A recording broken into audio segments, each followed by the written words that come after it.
povo, etapas que mudariam com as eras zodiacais na abóbada celeste. Épocas dedicadas a estudar como Deus criou o universo e depois a consciência do homem. Cada fase da revelação foi dirigida por um centro religioso construído ao longo da coluna vertebral do Egito, o Nilo.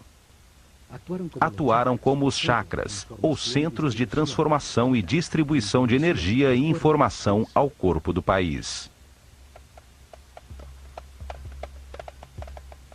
Desenvolveram em 4 épocas 4 centros religiosos, cada um deles dedicado a explicar e conseguir a compreensão do povo sobre uma fase do Gênesis. Cada um deles dedicado a um momento distinto do único Deus, com nomes e formas simbólicas diferentes.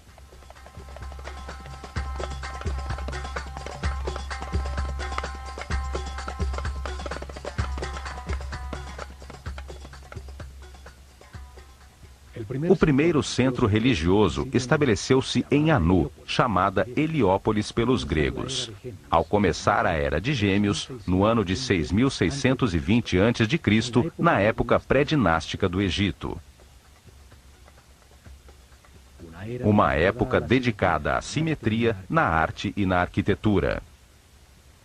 Foi dedicada a revelar informações sobre as características, qualidades e significados de um Deus absoluto, o único Deus, a causa original, o todo, que chamaram Atum-Ra, a unidade homogênea, estática, antes de manifestar o universo. O segundo templo estabeleceu-se em Mênfis, ao começar a Era de Touro, ano 4460 a.C. Foi dedicado a revelar informações de outro momento de Deus, quando manifesta o universo, os planetas e os homens, quando ativa a sua vontade, a sua energia divina e cria a matéria. Essa característica criadora de Deus chamaram de Tá. Durante essa época, sente-se a influência de Mentu, o touro que representa a Era de Touro, em todo o Egito, até no nome dos faraós. O terceiro centro religioso foi criado em Hermópolis, dedicado a Tote, assim chamaram o único Deus, quando multiplica a criação sobre a terra com a diversidade da natureza, das plantas e dos animais. O quarto centro religioso estabeleceu-se em Tebas, com a chegada da Era de Áries, o Ram, no ano de 2300 a.C.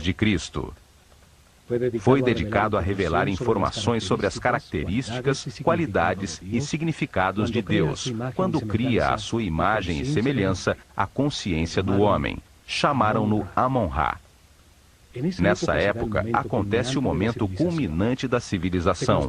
Constroem-se centenas de templos onde a imagem de carneiros predomina, e os faraós incorporam Amon e Ram aos seus nomes.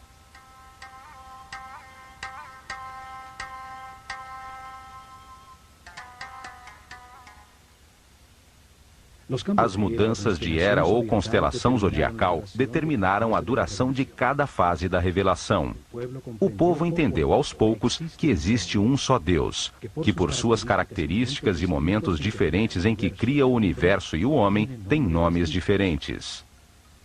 Criaram uma escola de mistérios para transmitir o seu conhecimento, garantindo sacerdotes sucessores de sua casta para continuar o processo de revelação. Se desenvolveram ao redor dos templos e centros religiosos. Em seu interior, se dedicaram a converter os iniciados em seres respeitosos, capazes de guiar seu povo e manejar as forças fundamentais da natureza.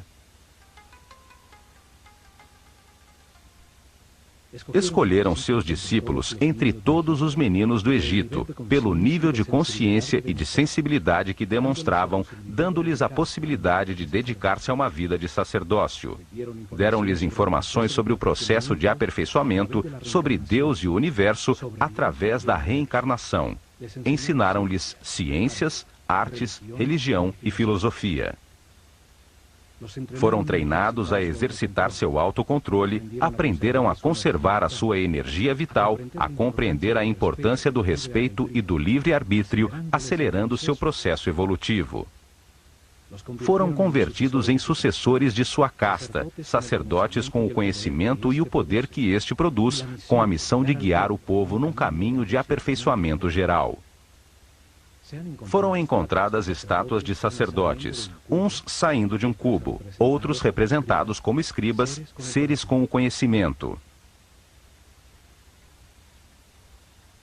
Alguns poucos tiveram adicionado aos seus nomes a palavra Hotep, que significa sábio, como Imhotep ou Amenhotep, filho de Rapu, como reconhecimento de sua sabedoria.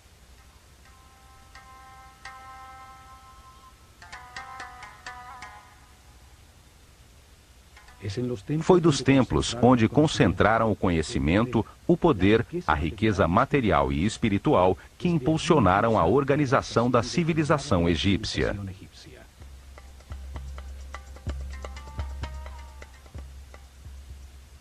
Utilizaram o olho de Horus como símbolo desta organização fechada de sacerdotes que dirigiu o destino do Egito por milhares de anos, nas sombras, atrás do faraó.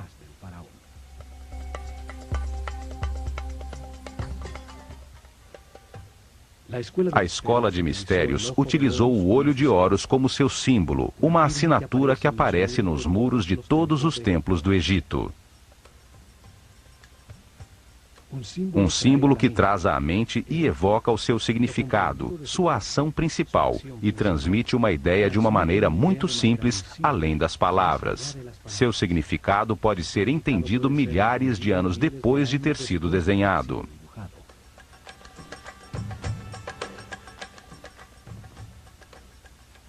Os olhos são o sentido do sol, a origem da vida. Atuam percebendo a sua luz e as vibrações da cor. Transmitem à mente a intensidade e a força do fogo. Os olhos são os terminais nervosos que percebem a vontade divina, a intensidade da luz, a força de Deus, que os egípcios chamavam de Fi.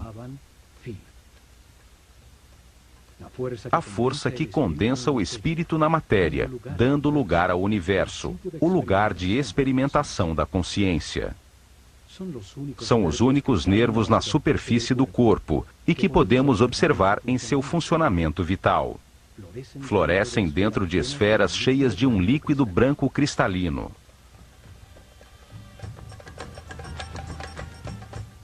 Os olhos simbolizam a dualidade. O olho esquerdo é solar, sensível ao negativo. O direito é lunar, sensível ao positivo e afirmativo. Cruzam a sua informação para produzir a imagem mental correta do espaço. Simbolizam a experimentação da consciência num universo de contrastes, para encontrar a verdade por comparação entre as partes opostas. Reagem à luz ativa do Sol, produzindo na mente a verdadeira luz, a energia vital luminosa. Uma luz invisível que torna possível a inteligência e a compreensão da realidade. Os pássaros evocam a ação de voar, a liberdade sem limitações materiais. O falcão é o pássaro que vê melhor. Horus, o falcão, representa o espírito quando completa a sua aprendizagem na vida mortal e limitada. Quando entende as verdades do universo, porque as verificou em muitas vidas e se eleva sobre as limitações materiais, sobre o tempo e o espaço. O olho de Horus é a consciência imortal que tudo sabe, tudo vê.